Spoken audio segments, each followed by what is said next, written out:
have three big crabs. Special seafoods with tomato ketchup. Okay.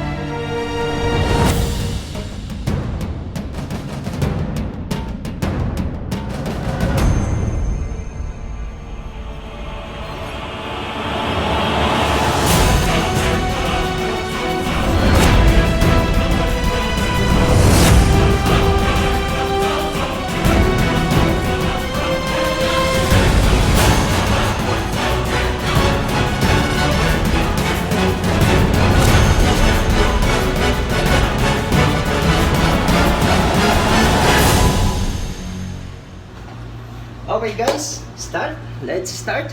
Thank you so much for waiting guys.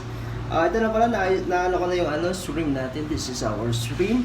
So just wait to cook here. And thank you so much guys to all subscribe my YouTube channel. And this is your request. So let's do cooking. Thank you so much guys.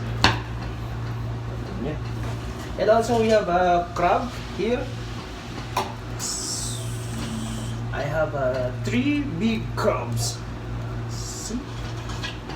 So we need to cook here all. First, we need to clean our crabs and also the shrimp. Before I cook, we need to clean all part. We need to clean.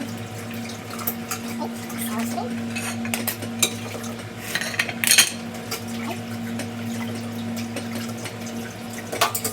Done cleaning, guys.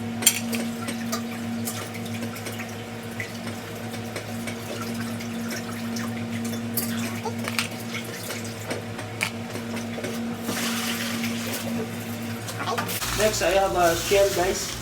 Kabibi kong tawagin sa atin, shell. Ayan, maltin ako. So, ilang peraso lang naman to. Sobrang mahal kasi dito.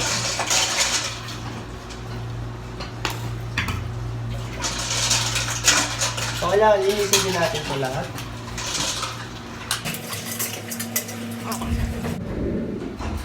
Okay guys, ito na yung, this is our ingredients. We have shrimp. We have a crab, also shell, garlic, onion, seasoning, black pepper and salt. And also we have cooking oil. We have a 7-Up drinks, and also we have a ketchup.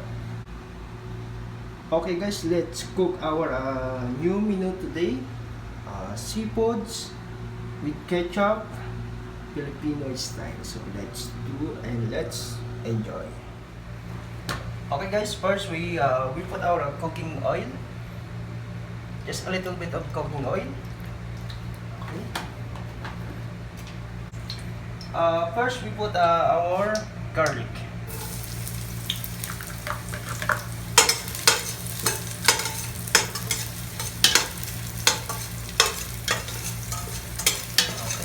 Just wait until brown our garlic.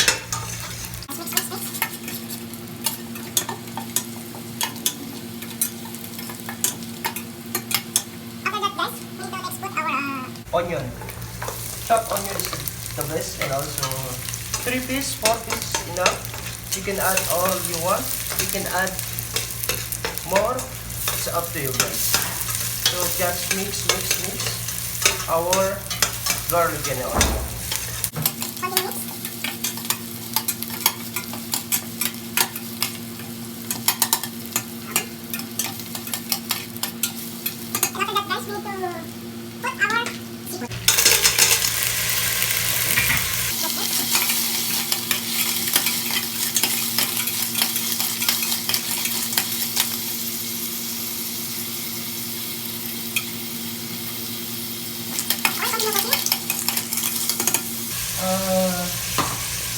Next, put our crab. Okay. enjoy. Mix, mix, mix. Okay.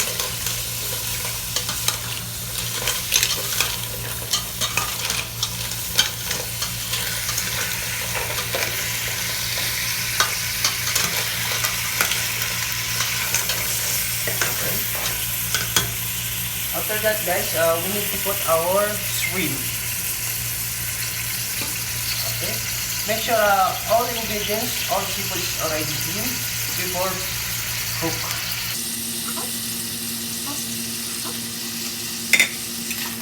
Just wait until orange color our seafood.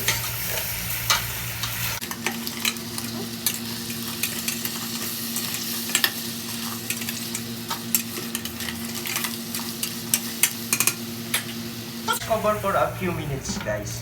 So just wait. Okay, yeah. Let's mix our seafood. Okay, already, our shrimp is already orange, so good, good, perfect color combination. Now we need mix. Put our soda. Soda or soft drinks is good. Okay. You can put all. Cover all seafoods. Then this is nice. And after that, we need to put salt, black pepper, and also our seasoning. Put our seasoning. Okay, mix. Just mix.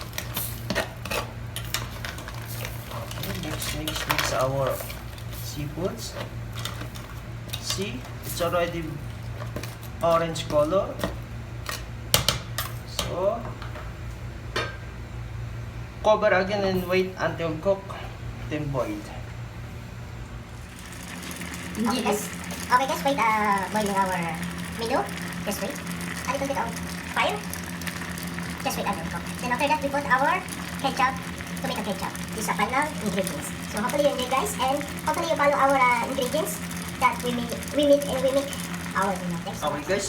Okay guys, still waiting cooking our menu. Okay, it's already boiling. So in a few minutes, already cooked. So yummy, yummy, delicious. We put our last ingredients. This tomato ketchup. So additional ingredients you can put. Then after that, mix our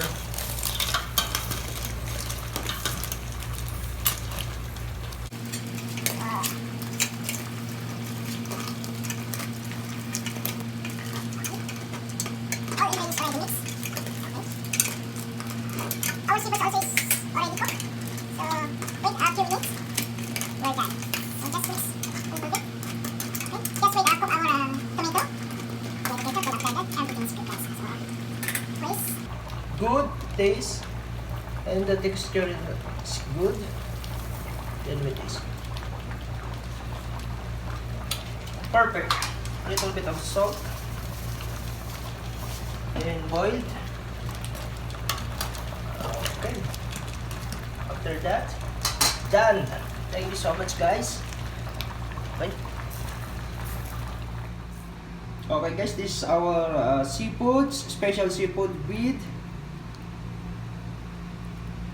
tomato ketchup. Ayan, special yan, guys. So, sana nag-enjoy kayo dyan. Ayan. So, bigyan natin ng sauce. Ayan. At the same time, guys, ang ating chopped onion. Ayan. So, imumukbang natin to, guys. So, thank you so much, guys. Ayan, we're done. This is our special seafoods with tomato ketchup. Okay? Filipino style, guys.